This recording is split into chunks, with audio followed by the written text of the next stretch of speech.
Thank you all for coming out today. I recently read a column in which the writer compared anti-Semitism to alcoholism. Recovering alcoholics know that their disease does not go away and that it requires a lifelong effort to prevent its recurrence. So too with anti-Semitism, which no matter how long it appears to have been dormant, never goes away. As we march from CNN to MSNBC, let's consider the anti-Semitism that you don't hear about in the mainstream media. I'll start in Europe, where anti-Semitism is once again at dangerous levels. Jews are not safe to walk down streets wearing kippot or Stars of David. BDS is mainstream and Israeli products are labeled as such. Violent attacks have become commonplace, and where it is apparently now hip to hate Jews. In Sweden, a rabbi was attacked by people screaming, "Effing Jews." Hungarian politicians declared Jews a national security risk, and their third largest political party is openly anti-Semitic. In Amsterdam, a rabbi had his front door stoned, and after hanging Israeli flags from their balconies, one Jewish woman was beaten, and the other was the subject of an arson attack. In Belgium, a woman was told by a shop owner, "We don't currently sell to Jews." A doctor refused to treat a Jewish patient, telling her son, "Send her to Gaza for a few hours." And 4 people were murdered at the Jewish Museum in Brussels. In Italy, shops of Jewish owners were desecrated with swastikas and anti-Semitic sayings, including, "Jews, your end is near." France is particularly hostile, with 50% of all racist crimes motivated by anti-Semitism, despite Jews representing only 1% of that population. From the murder of 3 children and a rabbi at a Jewish school in Toulouse, to the hundreds who were barricaded inside the synagogue in Paris, as Helen discussed. Anti-Semitism in France is so pervasive that they're now leaving in droves. Across the streets of Greece, Hungary, Germany, France, Belgium, the UK, the Netherlands, and Poland, you can hear cries of "Death to Jews," "Slit Jews' throats," "Hitler, you were right," and "Jews, get out."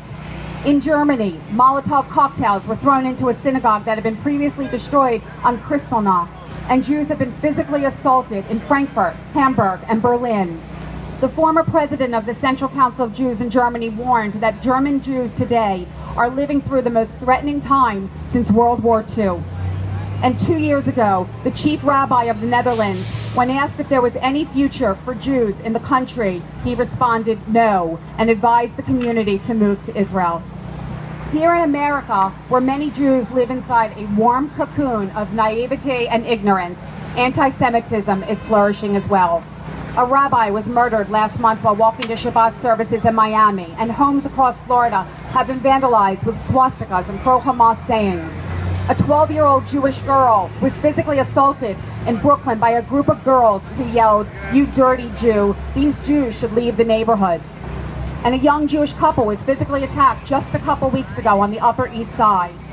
In Los Angeles, 5 men punched a Jewish man in the throat after yelling, "Effing Jews, Heil Hitler, Heil Hitler." And at a high school in Chicago, students formed a club to exterminate Jews and used a video game app to create a virtual Jewish incinerator. And then there are our college campuses where BDS flourishes, and the proponents of that movement intimidate and harass Jewish students.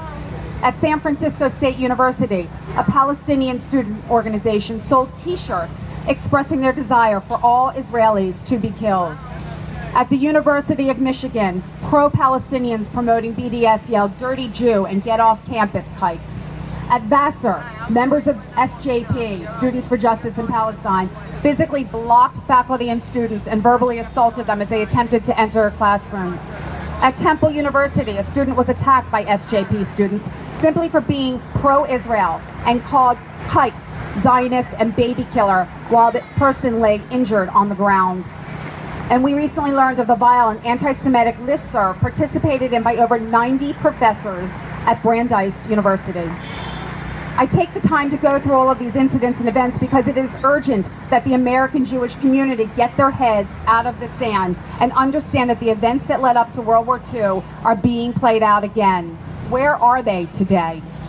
According to the Anti-Defamation League's new study, there are now 1 billion adult anti-Semites in the world. That is 1/4 of the entire world's population who hates Jews.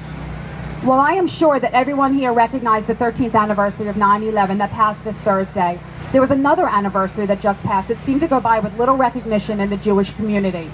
September 1st was the 75th anniversary of the commencement of World War II. And I find it quite distressing that in the face of growing anti-Semitism across the globe, American Jews seem complacent and ignorant about the stark reality that they are living once again in perilous times. As the remaining Holocaust survivors die off, the mantra, never again, and the reason for its use is but a faint memory for those who live in the U.S., whose primary voting issue is abortion rights, who helped elect the most anti-Israel president to the most important office in the world, not once, but twice,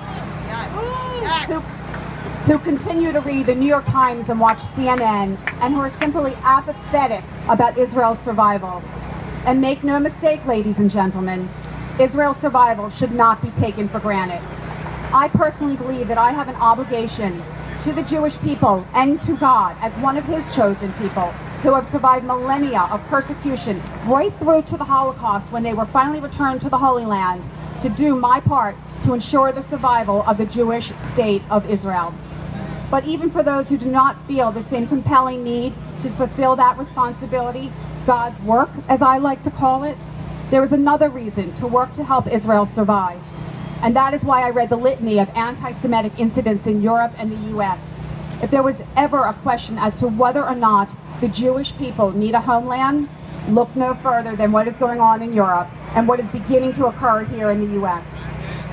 Perhaps had the state of Israel existed in the early 1940s, several million Jewish lives would still exist.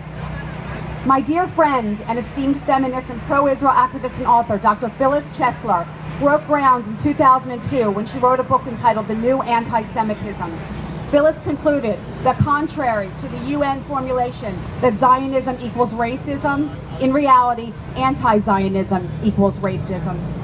Phyllis stated that Israel has become the world's Jew and the Jewish state has been scapegoated for crimes it has never committed by those who are the worst human rights offenders of our time. So who are those who demonize Israel and who hate the Jews?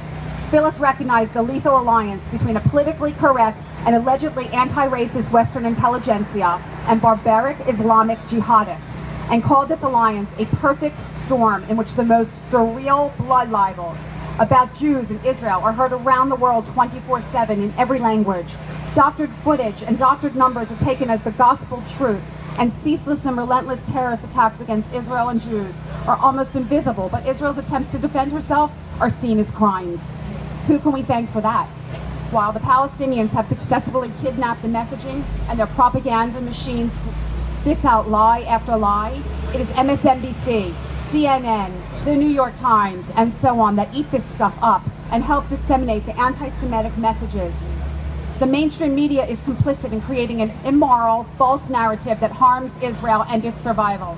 And when mainstream news outlets further the message that Israel is committing war crimes, killing Palestinian civilians, taking disproportionate military action, and isn't facing existential threats by jihadists on its borders, one can only conclude that these organizations are just as much a threat to the survival of the Jewish state of Israel as the terrorists themselves.